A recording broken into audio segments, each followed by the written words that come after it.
घंटे में पश्चिम एशिया की तकदीर तय होने वाली है।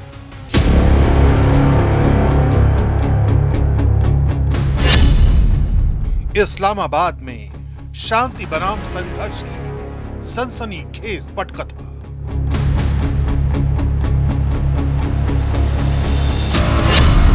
हॉर्मुज़ पर वर्चस्व की जंग या कूटनीतिक समझौता।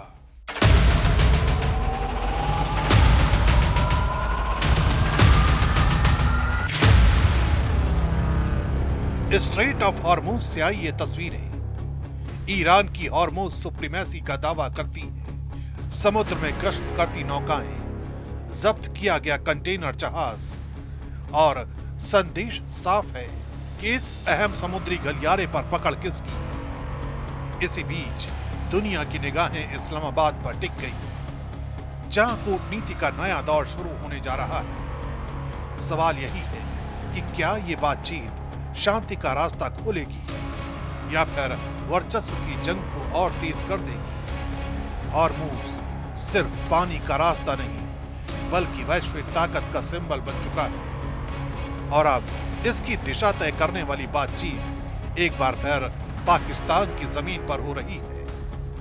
अमेरिका के राष्ट्रपति डोनाल्ड ट्रंप ने अपने विशेष दूत स्टीव विटकॉफ और दामाद जेरेड कुशनर को इस नई पीस टॉक के लिए आगे किया है।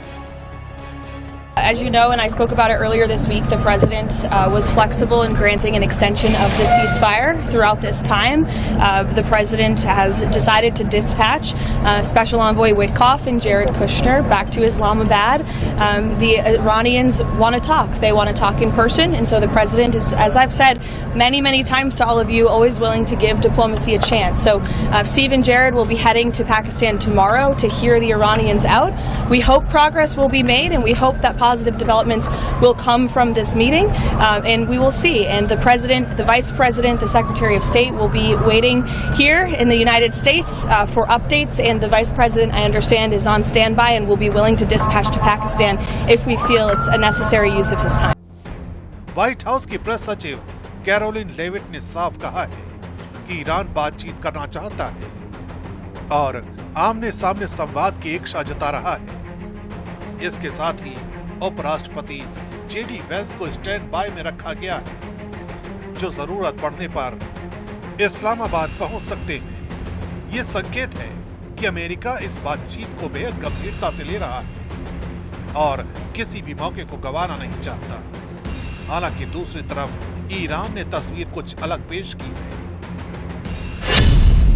विदेश मंत्री अब्बास अरागची ने साफ कहा है कि उनकी यात्रा का मकसद साझेदार देशों के साथ समन्वय और क्षेत्रीय हालात पर चर्चा है, न कि सीधे अमेरिका से वार्ता। उनका कहना है कि ईरान के विचार पाकिस्तान के जरिए आगे बढ़ाए जाएंगे। इससे साफ है कि पर्दे के पीछे बातचीत की जमीन तैयार हो रही है, लेकिन खुलकर किसी समझौते की पुष्टि अभी नहीं हो पाई है। यानी कूटनीति का खेल चल रहा है, जहां हर बयान के पीछे एक रणनीति छिपी है और हर कदम बेहद सोच समझकर उठाया जा रहा है। इसी बीच पाकिस्तान खुद इस पूरी प्रक्रिया का केंद्र बन गया है। उप प्रधानमंत्री और विदेश मंत्री इशाक डार ने ईरानी प्रतिनिधिमंडल का स्वागत किया, जहां सेना प्रमुख आसिम मुनीर और गृह मंत्री मोहसिन नकवी भी मौजूद रहे। सूत्रों के मुताबिक पहले पाकिस्तान और ईरान के बीच बातचीत होगी, जिसके बाद अमेरिका के साथ संभावित ट्रायंगल टॉक पर फैसला लिया जाएगा। ये साफ संकेत है कि इस्लामाबाद अब सिर्फ मेजबान नहीं, बल्कि एक एक्टिव मीडिएटर की भूमिका निभा रहा है, जो पूरे समीकरण को प्रभावित कर सकता है। लेकिन इस पूरी कूटनीतिक हलचल के बीच असली कहानी हॉर्मुज़ में लिखी जा रही है। स्ट्रेट ऑफ हॉर्मुज़ पर ईरान का दावा है कि उसका पूरा नियंत्रण है, जबकि डोनाल्ड ट्रंप ने हाल ही में कहा है कि ईरान की नौसेना कमजोर हो चुकी है।